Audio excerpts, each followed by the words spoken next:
زنانه د خاوند نه طلاق وغواړي چې دې ته خلع ویل کېږي، نو په دې زنانه باندې هم عدت داسې دی لکه څنګه چې هغه زنانه باندې دی کومه چې طلاق کړی شي د خاوند د طرف نه. نو طلاق او خلع کې فرق دی. خلع هغه چې زنانه د خاوند نه طلاق وغواړي چې ما طلاق کړه، او یو هغه طلاق دی چې خاوند د خپل طرف نه ورکړي. هغه چې د خپل طرف نه ورکړي خو واضح دی چې درې حیضه یا درې میاشتې به د دې عدت وي، او دې په منځ کې خاوند واپس کولی شي بغیر د مهر او د نکاح نه که چېرته دواړه راضي شي. یو زنانه چې د خپل خاوند نه طلاق وغواړي یعنې خلع، نو دا به څومره عدت تېروي او د خلع نه بعد څومره عدت دی؟ ډېر قیمتي بیان دی او ډېر بهترین بیان دی، نو لازمي ټول واورئ او مخکې د ثواب په نیت باندې شیر کړئ. نو راځئ چې دا بیان ورته پلی کړم او ټول یې واورئ. زنانه د خاوند نه طلاق وغواړي چې دې ته خلع ویل کېږي، نو په دې زنانه باندې هم عدت داسې دی لکه څنګه چې هغه زنانه باندې دی کومه چې طلاق کړی شي د خاوند د طرف نه. نو طلاق او خلع کې فرق دی. خلع هغه چې زنانه د خاوند نه طلاق وغواړي چې ما طلاق کړه، او یو هغه طلاق دی چې خاوند د خپل طرف نه ورکړي. هغه چې د خپل طرف نه ورکړي خو واضح دی چې درې حیضه یا درې میاشتې به د دې عدت وي، او دې په منځ کې خاوند واپس کولی شي بغیر د مهر او د نکاح نه که چېرته دواړه راضي شي، خو په شرط دی چې اولنی طلاق وي او دویم طلاق وي. که چېرته دریم طلاق یې ورکړو نو د هغې نه بعد بیا نشي راواپس کېدی چې څو پورې د بل خاوند سره نکاح نه یې کړي او هغه بل خاوند بیا په خپله مرضۍ نه یې پرېښودي. خو د روز سوال دا دی چې یو زنانه خلع وغواړي او خاوند وله یعنې هغه مطالبه پوره کړه، هغې ما پرېږده او خاوند پرېښوده، نو په دې باندې عدت شتي او که نه؟ جواب د دې مسلې دا یاد کوي چې هر هغه زنانه چې د خاوند نه جدا شي، که هغه په طلاق سره جدا کېږي، که هغه په خلع سره جدا کېږي،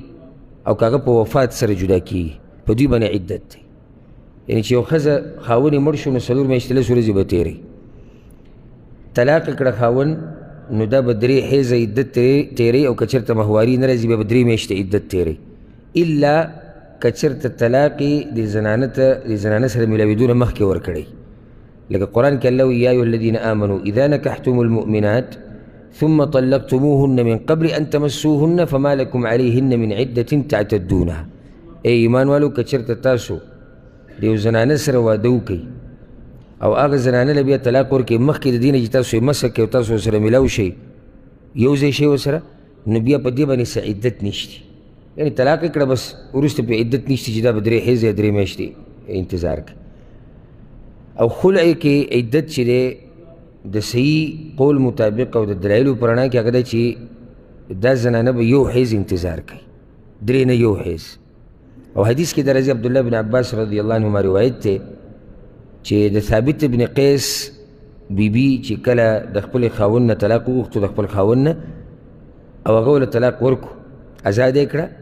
نو رسول صلی الله علیه وسلم د ثابت بن قیس ښځې ته امر وکړو چې دا د 1 حیض انتظار وکړي،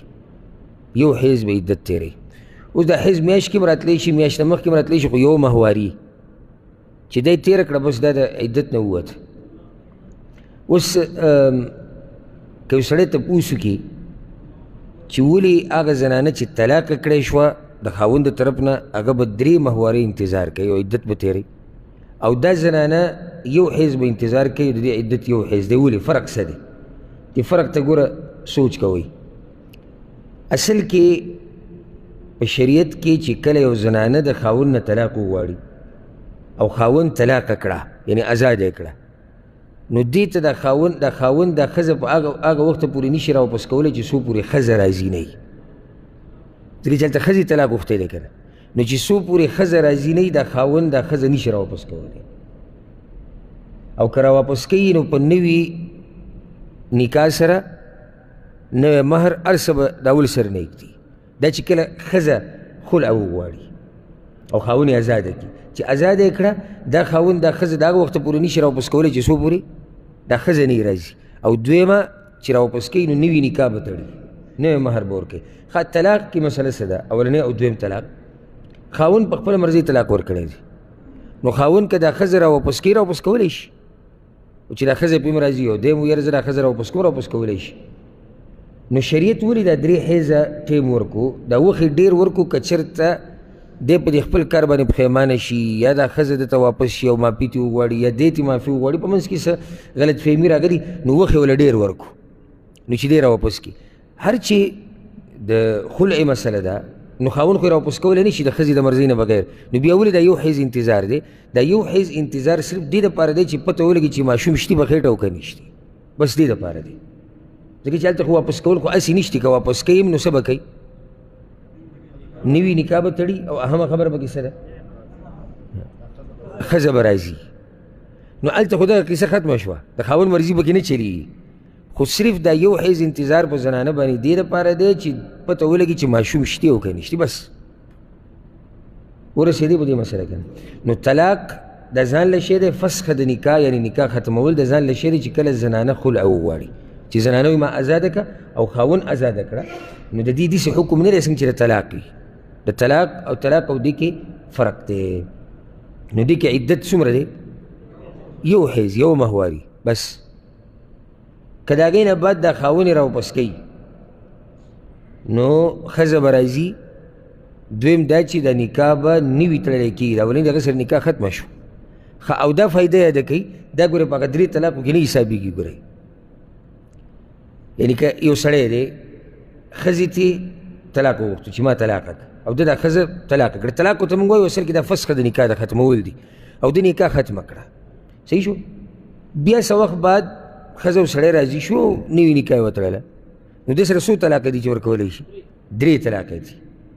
خلع دا طلاق نه حسابېږي دا جدا مسله ده او دا جدا مسله ده دلته ښځه طلاق وایي چې ماله راکړه او په طلاق کې سړی په خپله مرضۍ ښځې له طلاق ورکوي نو دا خبره یاده کوي ښه خدا او د خلع او د عدت باره کې بیان د دغه شان بیاناتو لپاره تاسو زموږ سره اوسئ. السلام علیکم ورحمت الله.